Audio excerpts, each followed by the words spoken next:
Oi pessoal, boa noite, sejam bem-vindos à nossa aula inaugural da mentoria Perfeição Cristã.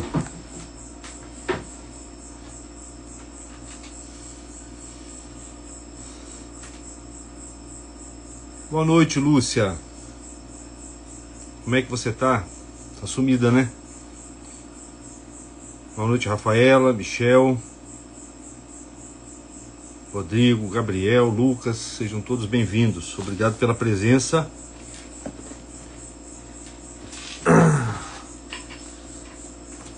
Nessa live aqui, que é uma live especial, porque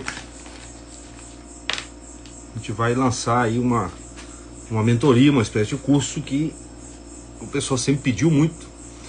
E a gente nunca teve essa ousadia de fazer isso, mas agora, com a graça de Deus, a gente vai fazer. E é muito bom que todos vocês participassem. Boa noite, Rihanna. Boa noite, Eliam. Que bom, Lúcia. Sejam todos bem-vindos. Tobias, Lucas. Então, olha só, a gente gosta de falar, em vez de falar o lançamento de um curso, a gente gosta de fazer uma aula inaugural, e a gente realmente já toma essa live como uma aula, né, de tal modo que ela seja uma aula aberta para que as pessoas possam já conhecer de algum modo um pouquinho do curso, a maneira como a gente explica as coisas, o teor que a mentoria vai ter nesse caso. Então a gente vai começar aqui essa aula inaugural e no andar da carruagem eu vou explicar para vocês em que consiste essa mentoria longa que nós vamos fazer, cujo título é A Perfeição Cristã, e vou dar todos os detalhes para vocês, tá bom? Sejam muito bem-vindos. Vocês podem usar o chat aí para poder fazer perguntas ou comentários na medida em que lhes parecerem adequados, tá bom? Então, novamente, sejam bem-vindos, boa noite a todos e vamos lá. Samuel, tudo bom? Vai ficar salva sim, tá? Vou deixar ela salva durante essa semana, depois ela fica exclusiva para quem fizer parte da mentoria, tá bom? Então, quem não puder assistir, depois vocês passem o link. Boa noite, Pureza, seja bem-vinda. Então, vamos lá, pessoal. Olha só, como eu havia dito, eu coloquei hoje no Stories, desde que a gente entrou aqui no Instagram, a gente foi percebendo que existia entre as pessoas uma dificuldade, uma certa carência de informação, uma certa dificuldade de se orientar na vida espiritual e em coisas às vezes bastante simples, como a própria prática da oração, que no final das contas é uma coisa simples, mas que em razão de uma série de fatores próprios da nossa época se tornou uma coisa muito complicada. Quer dizer, a simplicidade se tornou para a gente uma coisa muito complexa. A nossa mente está tão embotada de ideias, de teorias, a dimensão afetiva da nossa alma, ela está tão emaranhada, tão dramatizada, que as coisas simples, como um ato de falar com Deus, se torna para a gente uma coisa bastante complicada, bastante difícil e, portanto, muito pouco frutífera. A gente foi notando isso aos poucos pelas perguntas que as pessoas iam fazendo aqui, e na medida em que a gente ia orientando uma pessoa ou outra, na medida do que a gente era capaz, os alunos começaram a pedir para que a gente fizesse um curso sobre vida espiritual. A gente hesitou um pouco no começo, bastante até. Fizemos... o barulho do grilo está incomodando? Bem, eu gosto do barulho dos grilos. Eu vou fechar a janela aqui um pouquinho, tá? Então, dá um tempinho aí.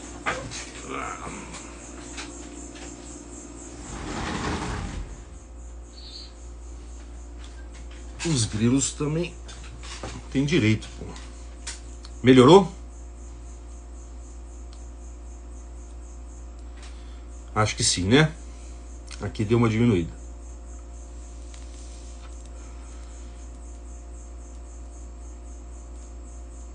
Pois é, minha esposa não gosta. Bem, então eu dizia que nós, a partir das perguntas dos alunos, fomos notando essas deficiências, mas hesitamos bastante em fazer essa mentoria porque ela envolve uma responsabilidade muito grande. As pessoas pediam muito direção espiritual, que é uma coisa mais complicada ainda, e na impossibilidade da gente fazer uma direção espiritual, a gente resolveu, nos preparamos devidamente e resolvemos fazer essa mentoria que visa justamente suprir essas deficiências que nós fomos notando nas conversas com os alunos, nas perguntas que vocês fazem aqui. Eu sou professor de catequese também, de apologética, então a gente vai percebendo assim bastante espontaneamente essas dificuldades e resolvemos fazer essa mentoria justamente para poder sanar essas dificuldades e auxiliar as pessoas no caminho espiritual. E para que isso aqui seja de fato já uma aula inaugural, eu queria chamar a atenção de vocês por uma coisa bastante simples, tá? Bastante simples, que os homens antigos, os homens de vida mais simples, as pessoas do campo, as próprias crianças, né, se nós não introjetarmos no meio da pureza que elas trazem de nascença, elementos muito artificiais, elas notam isso com muita facilidade, que é o seguinte: olha só, se nós olharmos para a realidade, se nós olharmos para a natureza, tá, o grande livro que Deus abre diante do homem, antes de tudo, antes da própria Bíblia, é a natureza. Tá? A natureza é um grande livro que Deus abre diante dos seres humanos. Quer dizer, quando você nasce, você começa a ser noticiado, sobretudo, dos fenômenos da natureza. Então, os grilos cantam, as árvores verdejam, o sol se manifesta, aquece, as pessoas falam, tocam música, você sente uma rajada de vento e etc. Então, a natureza, ela é o grande território, o grande livro, a grande sinfonia que Deus toca e pela qual ele inaugura a sua comunicação com o homem. E se nós olharmos para a natureza com cuidado, coisa que hoje é muito difícil por uma série de razões que nós vamos explicar em outro momento, nós vamos perceber uma coisa muitíssimo interessante, tão interessante quanto óbvia, mas curiosamente, como eu disse, essas coisas óbvias a gente tem tido muita dificuldade de notá-las. Nós vamos notar o seguinte: todas as coisas, todas as criaturas, um grilo, um passarinho, uma árvore, todas as coisas, elas caminham na direção da sua própria perfeição. Quer dizer, o grilo, na medida em que ele está cantando aqui, fazendo o barulhinho dele, o que ele está procurando com isso? Por que ele faz isso? Ninguém faz alguma coisa sem ser impelido por alguma razão para fazer essa coisa. É certo que o grilo ele não conhece a razão pela qual ele faz o que ele faz. Ele não conhece a razão pela qual ele canta. Mas se não houvesse uma razão para ele cantar, ele simplesmente não cantaria. Do mesmo jeito que você não tem uma razão para você sair de casa, você simplesmente não sai de casa. Tudo o que existe é movido por alguma razão. É movido por alguma motivação, algum ímpeto. Seja essa motivação conhecida desse ser ou não. No caso dos seres humanos, nós podemos conhecer as razões pelas quais nós nos movemos. No caso dos animais, das plantas, eles não conhecem ou conhecem muito pouco disso. Mas o fato é que se você olha para o grilo, que está aqui cantando, incomodando a gente, ele está cantando porque ele está tentando ser mais grilo. Ele canta, ele pula, ele faz o que faz porque ele quer ser grilo, porque ele quer buscar a perfeição própria do grilo. É um esforço que ele faz, é um caminhar que ele faz, é já uma peregrinação do grilo na direção da perfeição própria do grilo. Essa perfeição própria que faz o fogo aquecer, que faz o grilo cantar, que faz a flor florescer, ela, num certo sentido, ela é ao mesmo tempo uma origem e um destino. Prestem atenção nisso, que isso é muito importante. Num certo sentido, nós buscamos, as coisas buscam a sua perfeição, buscam o seu destino próprio, como quem busca um retorno para uma casa, para um lar de onde ela veio. Isso é muito notável. Tanto é que, às vezes, você não sabe direito como se referir a essa busca. Você não sabe se as pessoas estão buscando alguma coisa ou se elas estão sendo atraídas por essa coisa. É um duplo movimento, um movimento de buscar essa perfeição e de ser atraído por ela. O grilo, ao fazer as coisas que o grilo faz, ele está sendo atraído pela perfeição do grilo e, ao mesmo tempo, buscando ser um grilo mais perfeito. Nós, a cada vez que nós falamos uma frase, tomamos uma decisão, realizamos alguma ação, nós estamos buscando ser mais perfeitamente isso que nós já somos, num certo sentido. Mas que nós somos como uma espécie de boato que no fundo da nossa alma nos impele a ir na direção de um destino que é ao mesmo tempo experimentado como um retorno. Todos os seres padecem uma espécie de nostalgia do seu próprio ser. E, portanto, eles fazem o que fazem, com o ímpeto que fazem. Pensem na força que o grilo deposita para poder ser um grilo, para poder vencer os seus inimigos. Na força que um passarinho aplica na realidade para poder se alimentar, para poder cantar, para poder se acasalar. Na força que o fogo exerce para poder se manter aceso. As coisas fazem muita força para buscar essa perfeição, para retornar para essa origem que é ao mesmo tempo o seu destino. Resumindo tudo isso, todas as criaturas buscam incessantemente e com muita força, com muito ímpeto, com muita virilidade, com muita virtude, a sua própria perfeição. E olha que coisa interessante. Isso já é uma maneira das coisas, de todas as coisas, buscarem Deus. O Michel colocou que saudade do céu. Num certo sentido, é uma saudade do céu. Buscando a perfeição própria do grilo, o grilo está buscando Deus. Buscando a perfeição própria do fogo, o fogo está buscando Deus. Mesmo as criaturas irracionais que não sabem que estão buscando Deus, ao buscarem ser o que são, ao buscarem perseverar na sua existência, ao buscarem retornar para esse ponto de origem que parece que está deslocado do seu próprio ser, mas que se confunde com aquilo de mais íntimo, de mais perfeito que parece habitar o seu próprio ser. Na medida em que cada criatura faz isso, ela já está buscando Deus. Por quê? Porque olha só, de onde vieram as criaturas? De onde vieram? De onde veio o grilo? De onde veio o fogo? Todas as criaturas vieram de Deus. E a gente pode passar o resto da vida meditando nessa sentença. Todas as criaturas vieram de Deus. Isso significa que as qualidades e as perfeições próprias de cada criatura derivam da perfeição divina. A perfeição de cada ser é uma imagem relativamente distante da perfeição divina.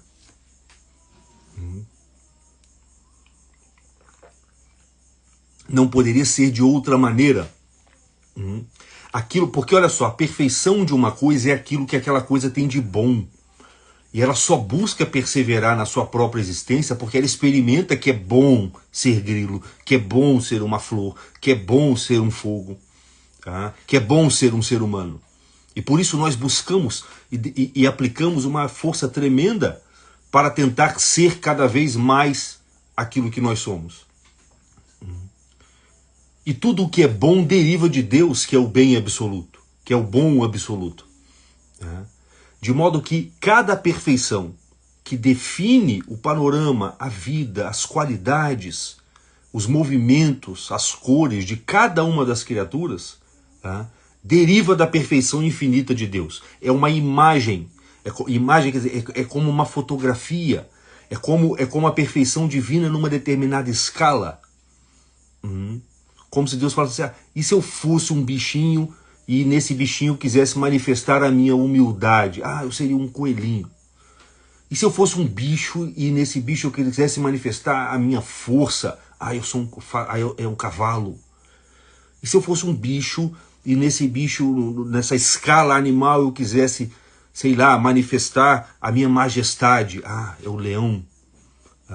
Então cada criatura Deus cria como uma forma de manifestar uma qualidade sua, numa determinada escala. E cada serzinho, cada bichinho, na medida em que está tentando buscar a sua perfeição própria, está buscando aquilo de semelhante que existe entre ele e Deus. E, portanto, está buscando Deus. Porque ninguém busca uma imagem, veja bem, ninguém busca uma imagem em razão da matéria na qual essa imagem está impressa. Ninguém procura uma fotografia. Quando você está na sua casa aí no meio das gavetas procurando uma fotografia, ninguém procura uma fotografia por conta do papel, mas por conta da imagem que está na fotografia. E o que é uma imagem? Uma imagem é uma coisa que te remete a uma outra, que lança o seu coração na direção de uma outra que está ausente, mas que se torna presente através da imagem num pedaço de papel, por exemplo, ou numa matériazinha tão frágil como a matéria de um grilo, ou num composto vigoroso de carne como de um cavalo, de um elefante ou de um leão. Então, cada ser, na medida em que busca a sua própria perfeição, busca Deus, porque a sua perfeição é uma imagem da perfeição divina. E buscando a si mesmo, as coisas estão buscando Deus. E é por isso que esse sentimento é ambíguo. Eu estou buscando alguma coisa que, num certo sentido, eu já tenho, mas, sob outro aspecto, parece que eu não tenho, parece que me transcende. Porque eu estou buscando a minha perfeição, que é uma imagem de uma perfeição maior do que eu. Se vocês entenderam esse ponto, vocês já são capazes de entender o grande problema da vida espiritual humana, que a gente vai ter que esmiuçar na mentoria, que é o problema da soberba. Que é o problema da soberba. O que consiste a soberba? A soberba consiste em você apetecer, em você buscar com mais vigor, amar mais a matéria na qual a imagem se projeta do que o objeto ao qual a imagem faz referência. É como se o grilo, ao buscar a perfeição de ser grilo, perdesse de vista o bem divino que essa perfeição manifesta no grilo e começasse a buscar a sua própria individualidade, o seu próprio ego, a sua própria materialidade. É claro que fazendo isso, veja bem, na medida em que você começa a perder de vista esse bem do qual você é a imagem e que te atrai, que te move na direção dele, na medida que você perde de vista isso e começa a focar, por assim dizer, na sua própria materialidade, é claro que você vai ser menos perfeito. Você vai começar a se afastar da sua perfeição própria. Veja bem, todas as coisas buscam a sua própria perfeição, mas a perfeição de cada coisa é uma imagem da perfeição divina. Então as coisas se aperfeiçoam na medida em que elas buscam Deus, através de uma imagem que Deus colocou nelas. E elas se afastam de Deus quando, ao invés de buscarem, de olharem para essa imagem, elas começam a olhar para a matéria na qual essa imagem está impressa. Como quem perde o amado, quando ao buscar a fotografia, como se ao buscar a fotografia começasse a se perder admirando o papel. Imagina, você está buscando, você está com saudade da pessoa amada, e você fala, eu tenho uma foto dela em algum lugar. E você começa a revirar a gaveta em busca daquele pedaço de papel por conta da imagem que está impressa nele. porque você sabe que aquela imagem te eleva até o objeto ausente, amado, e move o seu afeto, quase torna presente aquele objeto. E no momento em que você acha aquela fotografia, imagina que de repente você se dá conta de que aquele papel é muito interessante. Nossa, que papel bom, ele tem uma qualidade diferente, e você começa a se admirar mais pelo papel, e perde de vista a imagem que está impressa no papel, e portanto perde de vista o objeto em vista do qual você estava se movendo. Nesse momento você começa a se afastar do objeto amado. Isso é a soberba, esse é o mecanismo da soberba. A imagem se transforma em ídolo, é a idolatria. Esse é o grande problema nosso. É claro que explicando assim é fácil. O difícil é você lidar com isso no momento em que você fala, no momento em que você gesticula, no momento em que você toma decisão, no momento em que você reza, no momento em que você passou no vestibular, no momento em que você foi aplaudido, no momento em que você foi elogiado, no momento em que você foi desprezado. Quando a gente entra na concretude e nos dramas da vida, fica difícil, a gente perde de vista essa duplicidade da qual a gente está falando. Essa ambiguidade própria da existência criatural. É claro que o grilo não tem esse problema, porque o grilo não tem conhecimento do fim em vista do qual ele está indo. Então ele não está sujeito a essa confusão. O leão também não, a árvore também não. Mas com o ser humano, acontece uma coisa diferente. A gente está no núcleo do problema espiritual. Por que o homem vira as costas para Deus? Volta-se para si mesmo. Voltando-se para si mesmo, ele infla, ele se despedaça, ele se espalha, se pulveriza, e se torna o mais desprezível dos seres. Por que com o homem pode acontecer isso? Por que o homem pode frustrar? Por que a existência humana permite essa frustração terrível que está muito bem expressa na parábola, na história do filho pródigo? O que é o filho pródigo? É isso. O sujeito sai de casa, gasta tudo que tinha, achando que está buscando, ele está buscando a matéria na qual a imagem está impressa. Ele perdeu de vista já a imagem.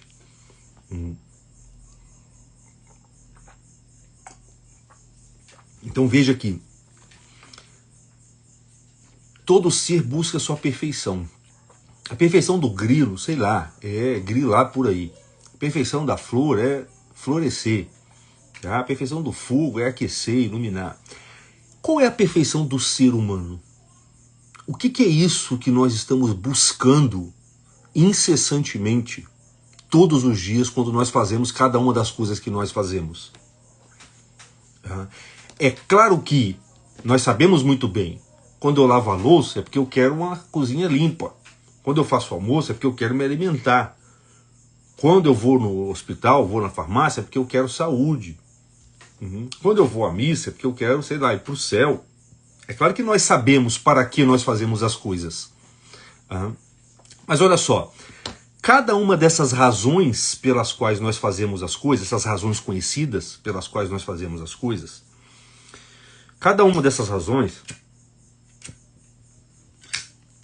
isso aqui é fundamental, cada uma dessas razões equivaleria, sabe quando você encontra uma pessoa, você encontrou a pessoa no ponto de ônibus, aí você pergunta, o que você está fazendo aqui? Ela responde, estou esperando o ônibus. Aí você fala assim, pô, é claro, né? Quer dizer, quando você encontra uma pessoa no ponto de ônibus e pergunta para ela, o que você está fazendo aqui? E ela responde, eu estou esperando o ônibus. Não era essa a finalidade que você queria. Você está querendo saber se você está esperando o ônibus para ir para onde? Era essa que você queria que ela respondesse.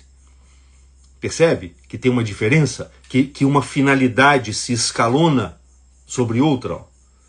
Eu estou aqui porque eu quero pegar o ônibus. Eu quero pegar o ônibus porque eu estou indo para o trabalho. Eu estou indo para o trabalho porque eu preciso de dinheiro. Eu preciso de dinheiro porque eu preciso comer. Eu preciso comer porque eu preciso de saúde. As finalidades elas vão se escalonando.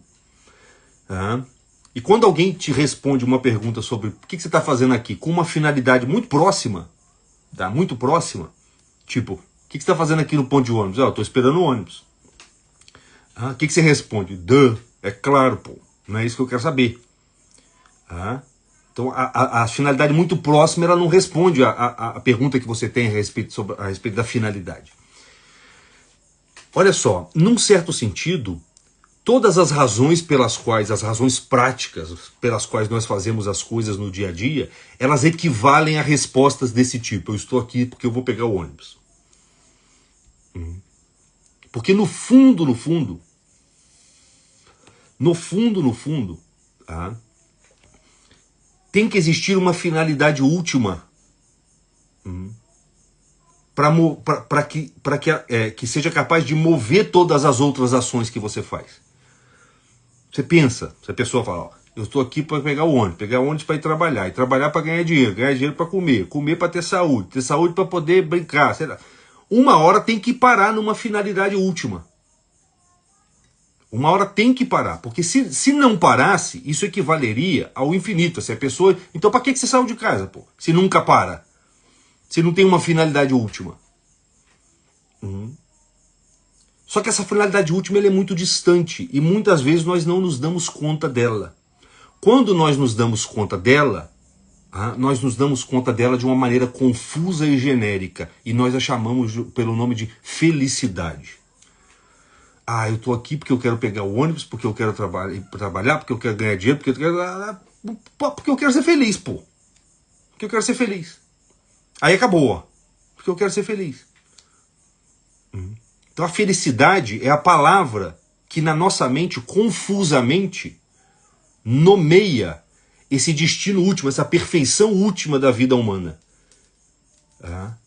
E em última instância é do nosso desejo por essa felicidade que vem a energia que faz você levantar da cama, calçar a meia, lavar prato, pegar o ônibus, ir para o trabalho, etc, etc, etc.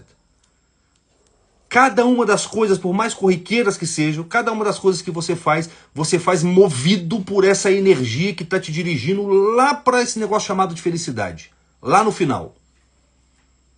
É só você espremer as pessoas perguntando para ela, para que você faz isso? Mas isso aí é para quê? Para quê? Para quê? Que no momento ela fala, pô, porque eu quero ser feliz. Pô. Opa, então você descobriu a força, o polo atrativo que faz o ser humano fazer tudo o que ele faz. É essa tal de felicidade. É a perfeição humana.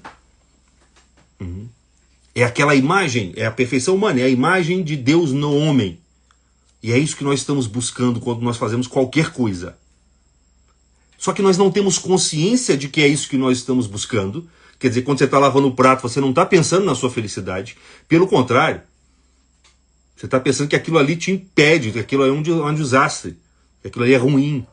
A maior parte das coisas que nós fazemos, nós pensamos que é um impedimento para a nossa felicidade. Mas na verdade a gente nem coloca a questão da felicidade em jogo na maior parte das vezes. A gente simplesmente faz o que faz, movido por uma energia, por uma atração que vem lá dessa coisa confusa chamada de felicidade, mas nós não pensamos nessa coisa. Nós só pensamos nos fins imediatos. Então, embora nós tenhamos consciência, somos seres humanos dotados de inteligência e podemos ter consciência de para onde nós estamos indo, nós nos movemos no mundo como cegos, como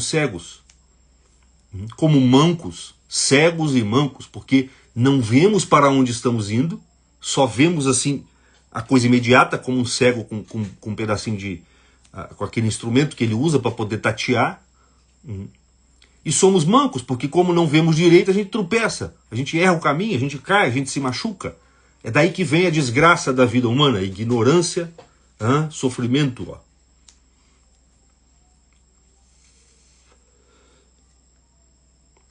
Então assim, os animais não conhecem um fim em vista do qual eles estão vivendo, mas eles também não foram feitos para conhecer. Agora, nós fomos feitos para conhecer e nós não conhecemos. É só você espremer muito a pessoa que de vez em quando ela vai falar, felicidade. Mas aí tem um outro problema, você pergunta para a pessoa, mas o que é isso? O que é felicidade? Aí ela vai falar, ou ela vai te responder com um monte de pegar ônibus, né? Felicidade é trabalhar, é sucesso, é passar de ano na escola, é ganhar muito dinheiro. Ela vai te responder com um monte de finalidades parciais. Ou ela vai dizer, eu não sei o que é isso. E olha que resposta terrível para um ser cuja perfeição própria é ser capaz de conhecer o fim em vista do qual ele foi criado. Enfim, o fim em vista do qual ele se move. Que resposta terrível. Eu não sei o que é esse fim. Eu não sei, porque essa resposta significa eu não sei para onde eu estou indo. Eu fui feito para saber para onde eu vou e para ir deliberadamente para esse lugar, mas eu não sei para onde eu estou indo. Eu sou um cego, eu sou um manco, eu tropeço, eu vou para o lugar errado. Eu acabo com a minha vida, eu desgraço a minha vida, eu perco a minha vida.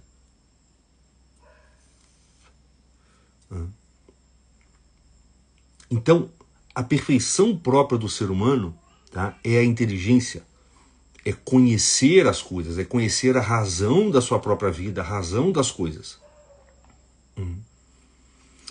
E na medida em que ele vai conhecendo a razão das coisas, tá, ele conhece a razão de todas as razões, ele conhece Deus. Ele olha para as coisas e fala, peraí, tudo isso aí funciona muito bem, tudo isso aí é muito belo, é muito grandioso. Pela grandiosidade ele conhece o poder de Deus, pela beleza ele conhece a sabedoria divina, pela utilidade, a harmonia entre as coisas ele conhece a bondade divina e fala, nossa, mas tem uma inteligência regendo tudo isso aqui, tem um regente dessa orquestra. E tem uma coisa para além da qual não tem nada, que é a razão de todas as coisas. Então, pela perfeição, a grande perfeição do ser humano é abrir a inteligência para a presença de Deus.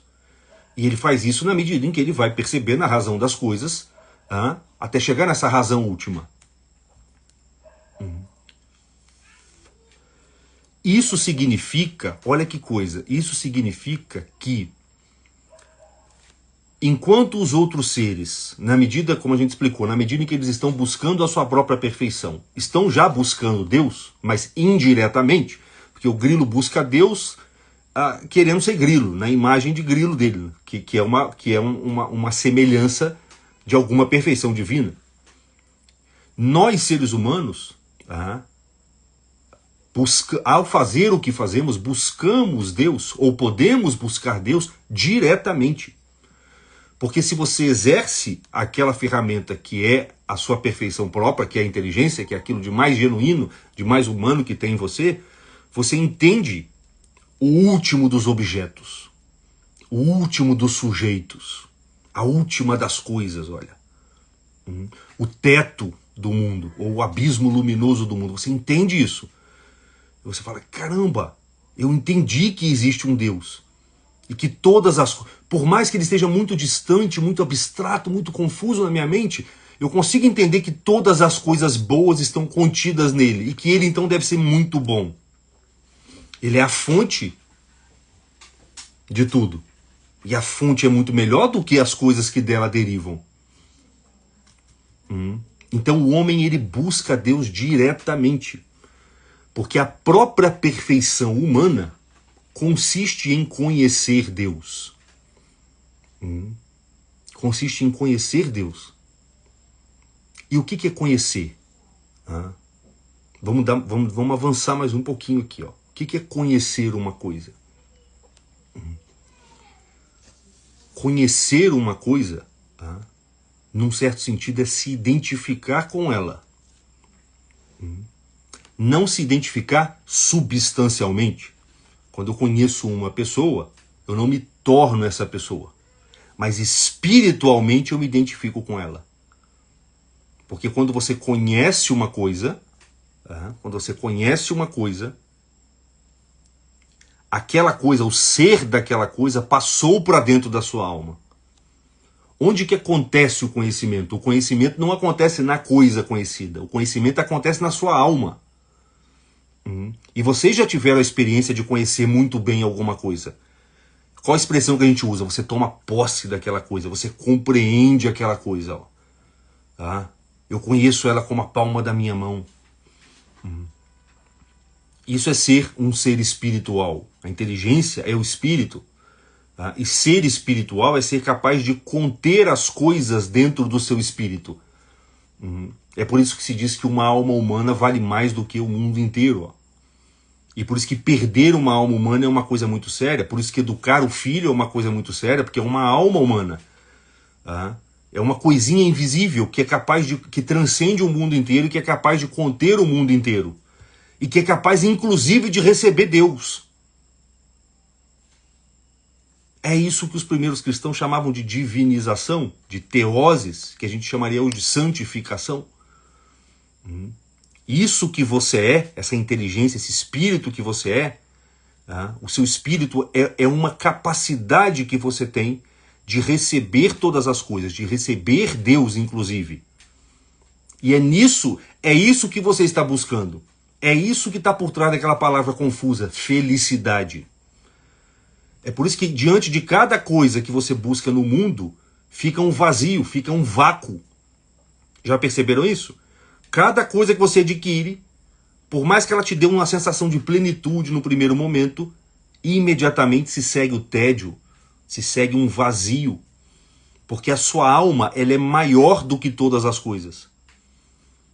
E ela só pode encontrar o repouso na medida em que ela for preenchida por aquilo que é maior do que ela mesma, que é o próprio Deus. Então veja o que é felicidade humana. A felicidade humana está em conhecer a Deus. Isso é o reino dos céus. Conhecer a Deus. É claro que esse conhecimento não é um conhecimento especulativo. Lembrem de quando vocês conheceram uma coisa que vocês já conheciam, mas vocês conheceram de uma maneira mais profunda e falaram, nossa, sabe quando cai a ficha, você, nossa, agora eu entendi esse negócio. Agora eu conheci isso. Existem graus de conhecimento. Existem graus tão profundos de conhecimento que vão transmutando a sua alma naquilo que você conhece. E como os nossos afetos derivam das coisas que nós conhecemos, quando nós conhecemos as coisas na sua bondade, nas suas perfeições próprias, nós amamos essas coisas. E quanto mais intenso for o nosso conhecimento dessas coisas, mais intenso será o nosso amor por elas.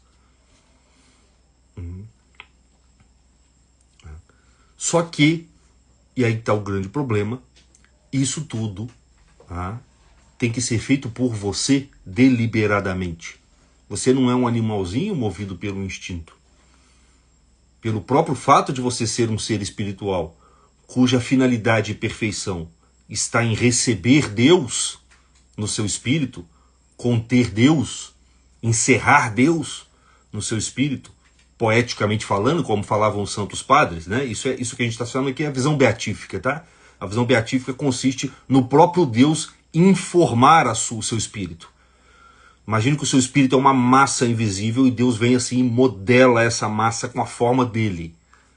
Sem que você se identifique com ele, mas espiritualmente vai haver uma identidade entre você e ele. Porque vai ser o próprio verbo divino que vai preencher esse vaso espiritual que é o seu espírito. Essa argila que é o seu espírito. Isso é a visão beatífica. Pelo próprio fato de nós sermos isso e de termos nisso a nossa perfeição, isso só pode ser alcançado por nós, deliberadamente. Quer dizer, é você que tem que entender que é isso que você está buscando e ir nessa direção. Você está naturalmente destinado a isso. Mas isso só aparece confusamente para você no início. É você que tem que descobrir o que exatamente significa essa felicidade. E aí você descobre Deus. E descobre que o repouso da sua alma está em Deus. E você descobre, falaremos disso na mentoria, que esse Deus veio até você porque ele sabe que esse processo não pode ser realizado só por meio das suas forças humanas. Então ele veio até você e deu o caminho pelo qual você chega até lá. E como tudo isso depende da sua vontade, do seu livre-arbítrio, da sua deliberação, você pode perder tudo isso. O homem é o único ser, é a única criatura que pode deliberadamente perder a sua perfeição própria. Que pode deliberadamente se afastar da sua perfeição própria. O grilo, para errar o alvo, quer dizer, para pecar, para perder o alvo em vista do qual ele está indo, ele tem que ser atacado por um sapo. O sapo vai lá e come ele. Mas o grilo mesmo não pode fazer isso com a sua própria vida. Um grilo não pode destruir a sua própria vida.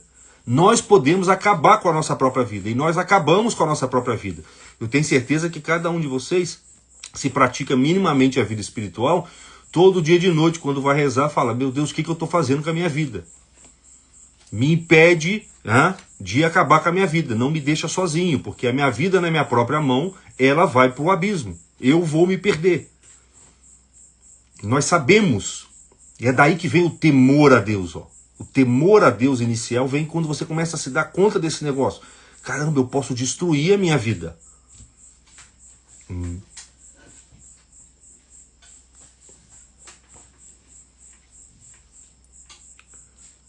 Isso só acontece com o ser humano, porque ele é espiritual. Então olha que interessante, olha que coisa interessante. A corrupção do melhor é a pior, né? Então quer dizer, é por ser capaz de receber Deus e de ter o maior dos bens, que é a visão beatífica, olhar o mundo com os olhos de Deus, participar da vida divina, viver da vida divina, coisa que a gente não consegue nem imaginar o que é, de tão grandioso que é. É por ser capaz disso que nós podemos jogar tudo fora. Porque só é capaz disso quem é espiritual, criaturas espirituais e livres. E se elas são espirituais e livres, o se voltar para isso depende delas. E, portanto, o dar as costas para isso também depende delas. Então, o ser humano é uma maravilha e é uma desgraça. Você pode ir para o céu ou para o inferno. Olha só. O grilo não pode ir para o céu, mas também não pode ir para o inferno. Você pode ir para o céu, mas você também pode ir para o inferno. Estão entendendo? E olha só, Deus não vai te pedir um negócio impossível. Ele te dá toda uma pedagogia para te conduzir. Ele quer, ele está o tempo inteiro te chamando. É a gente é que é ruim mesmo, a gente é que é preguiçoso mesmo, a gente é que não procura saber as coisas. Então, no meio do caminho, quando a gente se dá conta disso e se volta para Deus, aí começam a aparecer os obstáculos e as dificuldades. Você descobre, por exemplo, que tem um homem velho dentro de você. Tem um homem, assim, não é assim, agora eu descobri que minha finalidade está em Deus, eu tenho que buscar Deus. E você, não é como numa estrada. É assim, não é quando você está diante de uma bifurcação. Você tem dois caminhos, bem ou mal. Isso acontece quando você entra na idade da razão. Aí você tem dois caminhos. Você tá virgem ali de alma, de pecado, alma pura, né? Você tem dois caminhos. Aí você pode escolher. Mas quando a gente se dá conta desse negócio, dessa miséria, desse fator da vida humana que eu estou descrevendo, você só se dá conta disso, você se dá conta que você pegou a estrada errada há muito tempo. Tem anos e anos e décadas que você está andando pela estrada errada. E quando você se dá conta e se volta para o caminho certo, você percebe que tem uma longa estrada equivocada que você vai ter que caminhar ainda, para sair de lá e entrar no caminho certo. Analogicamente, isso equivale a você descobrir o homem velho dentro de você. Eu me converti, mas dentro de mim tem uma série de coisas, de elementos, de componentes que funcionam segundo uma outra lei. Eu percebi a lei do Espírito e a vida do Espírito aqui dentro de mim.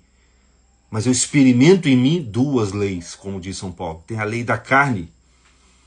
E essa lei foi fomentada por mim durante muito tempo. E agora, quando eu tento rezar, ela me atrapalha. O homem velho me atrapalha. Quando eu tento fazer penitência, o homem velho me atrapalha.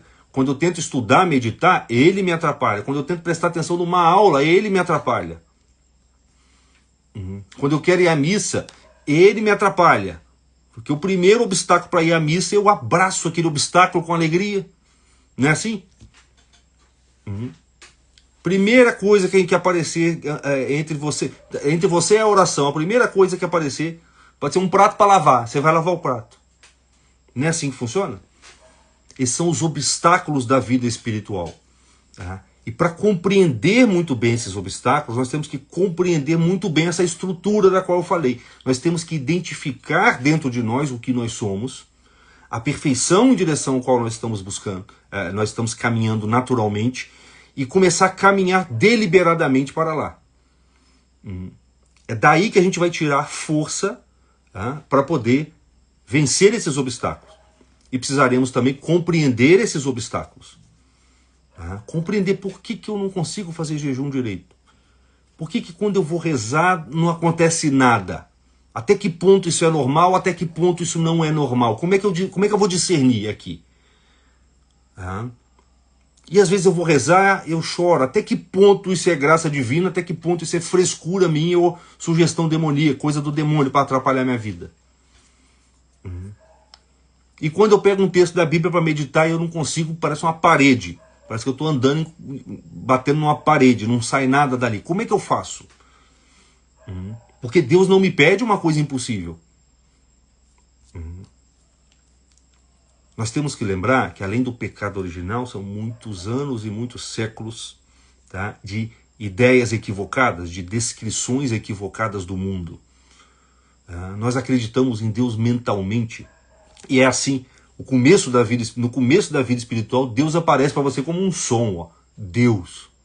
Quando você era criancinha, Deus apareceu para você assim.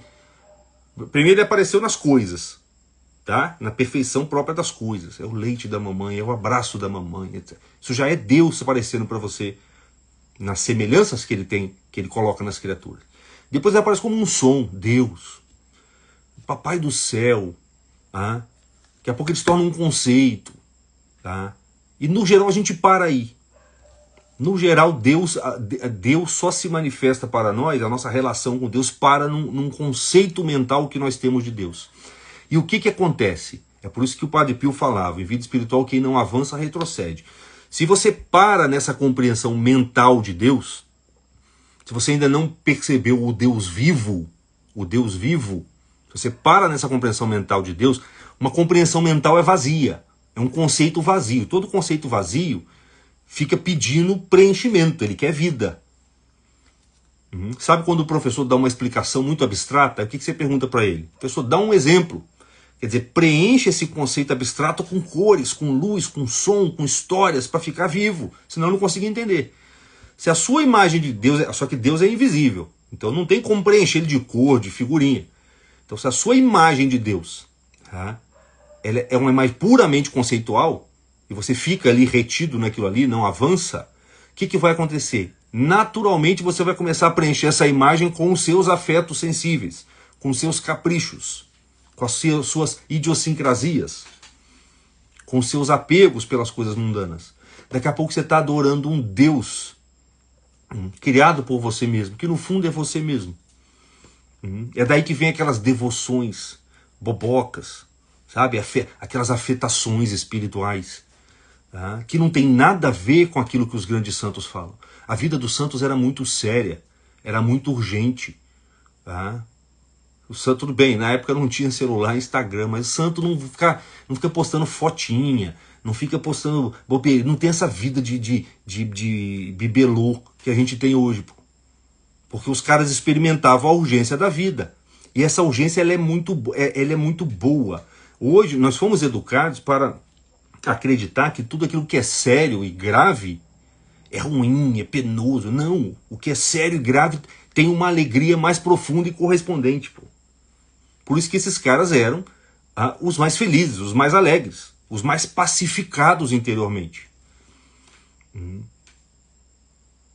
Então se a gente não avança e não encontra essa vida divina, não ultrapassa esse nível mental da vida espiritual, da concepção de Deus, é claro que a visão beatífica é só no céu, mas entre uma concepção mental de Deus e a visão beatífica, tem muitas coisas. São as moradas de Santa Teresa, da qual nós falaremos na mentoria, detalhadamente.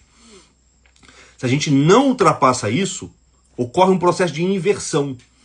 Você começa a tornar aquela imagem de Deus viva, mas não com luzes intelectuais que você adquire por meio da oração, que a graça vai te dando, mas com afetos humanos, com frescuras da sua vida. Aí você cria um deusinho, entendeu? Um deusinho. Que aí é o seguinte, esse deusinho, ele é tão bonitinho, tão frágilzinho, que você vai falar assim, ele não vai me levar para o inferno. Ele não vai achar ruim se eu fizer isso aqui, né? Ele é tão bonitinho, é tão parecidinho comigo. E aí você começou a perder sua vida achando que está buscando Deus. E a gente sabe que é difícil essas coisas, de você discernir essas coisas. Nós temos muito pouca orientação nesse sentido. Orientação sobre como proceder na oração, como fazer penitência, sobre como fazer um ato de fé, um ato de caridade. Quem consegue discernir durante a oração, ó, isso aqui é fé, isso aqui é caridade. A gente não tem orientação para isso. E a gente vai tentar, na medida das nossas condições, sob a orientação da tradição da igreja, dos santos padres, vamos tentar passar essas orientações para vocês. Como é que vai funcionar essa mentoria? Essa mentoria ela vai ser agora do dia 17, segunda-feira que vem, até final de novembro. Isso aí vai dar mais ou menos, pouco mais de 30 aulas. Tá? Se ficar um pouquinho abaixo, a nossa proposta é fazer um pouco mais de 30 aulas. Toda segunda-feira, às 8h30 da noite. Então a gente vai se encontrar toda segunda-feira, vai ter uma aula ao vivo, onde a gente vai percorrer, tá? São 7 módulos, se eu não me engano, tá? Onde nós vamos falar, primeiro, entender o que é vida espiritual, isso que eu comecei a explicar aqui, primeiro módulo. Depois vamos entender os obstáculos, o pecado. Tá? Depois nós vamos entender aquilo que nos dá força para lutar contra o pecado, o caráter salvífico, a presença de Jesus Cristo, a nossa relação com Ele. Depois vamos entender as virtudes teologais, a fé, os dons do Espírito Santo, o papel da penitência, da mortificação. Mais para frente vamos entrar no que é o grande coração da mentoria, que é um módulo só sobre a oração. Vamos entender os graus da vida espiritual, da via purgativa, da via iluminativa, da via unitiva, os graus da oração, os obstáculos, as dificuldades, a meditação, a oração de afetiva, a oração de simplicidade. Depois vai ter um módulo só sobre devoção, um módulo final sobre o famoso abandono nas mãos de Deus. Então a mentoria vai ser dividida em módulos, tá? Ela vai ser contínua, toda segunda-feira, um encontro ao vivo. As aulas ficarão gravadas para aqueles alunos que eventualmente não puderem assistir ao vivo. Tá? O grande benefício é você assistir ao vivo para você poder fazer pergunta ao final da aula. Vai ter sempre um tempo para o aluno poder fazer pergunta no final da aula. Né? Mas os alunos que não puderem assistir ao vivo vão poder enviar as perguntas. A gente vai ter um grupo de acompanhamento no WhatsApp. Eles podem enviar as perguntas ali que a gente responde na própria aula, aquelas perguntas que forem mais importantes, mais interessantes. Não é exatamente uma direção espiritual, tá? Porque nós estamos muito distantes, a mentoria não permite uma aproximação tão grande que nos permitisse chamar isso de direção espiritual. Mas nós vamos tentar, na medida do possível, dar algumas diretrizes que correspondem também, sob certo aspecto, a uma direção espiritual. Mas vai ser uma mentoria onde nós vamos descrever com exercícios práticos, com explicações bastante profundas e rigorosas, a vida espiritual, o itinerário espiritual, o caminho que nós temos que percorrer para chegar nesse lugar para onde a gente já está indo de um jeito ou de outro. Tá? Porque, como Santo Agostinho fala, não tem como fugir de Deus. Senhor, não tem como fugir de você. Ou eu vou te encontrar misericordioso no céu, ou eu vou te encontrar bravo pra caramba, irado, puto no inferno. Mas você não tem como você fugir dele. Tem como você ficar igual a imagem do Pantocrator, né? De um jeito você vai cair no colo, nos braços dele. Tá? Então, não se preocupe quem não puder assistir ao vivo. A gente vão ter as gravações, tá? Eu não sou um marqueteiro, mas assim, o negócio é bom. A gente vai fazer a coisa com muito cuidado, porque a gente gosta de fazer isso aqui e a gente precisa disso aqui também. Esse aqui é o meu meio de santificação. O meu meio de santificação é ensinar. Não tem outra coisa. Se for outra coisa, eu vou para o inferno. Tá? Então eu faço isso aqui, eu procuro fazer isso aqui com perfeição, porque é aqui onde eu mais me assemelho a essa perfeição que eu estou buscando. Então a coisa é boa, é uma mentoria boa, vocês não vão se arrepender, podem adquirir. Quanto mais gente lá nas aulas, melhor para todo mundo. Tá? Que a gente, um vai alimentando o outro, tá? Um vai estimulando o outro. Você vendo as outras pessoas na aula, conversando, fazendo perguntas. Você vai ver que tem pessoas que estão mais avançadas, outras estão menos avançadas. Não tem pré-requisito. Pessoas que acabaram de se converter, pessoas que já estão convertidas, mas ainda querem avançar, que têm problemas com com aridez espiritual, com preguiça espiritual, que não sabe muito bem para onde ir. Todo mundo é bem-vindo e a gente vai atender todo mundo. Esse assunto tem a propriedade de você conseguir abarcar uma gama grande de pessoas, tá?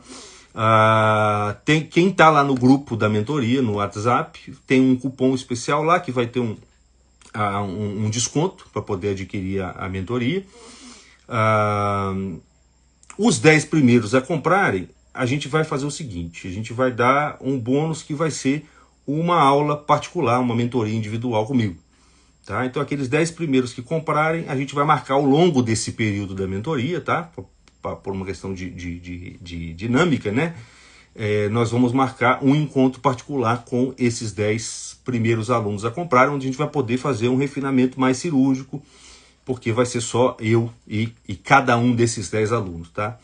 Então, cliquem no link, já deve estar ali no Instagram, confiram lá a página e estejam comigo aqui. Segunda-feira que vem, a gente já começa às 8h30 a nossa mentoria A Perfeição Cristã, porque, como eu falei, Cristo falou para a gente ser perfeito como Ele é perfeito. Então não vamos marcar bobeira, porque o bicho está pegando e a gente não sabe até quando virá o ladrão, tá bom? Deus abençoe a todos e até segunda-feira que vem. Fiquem com Deus. Obrigado pela presença.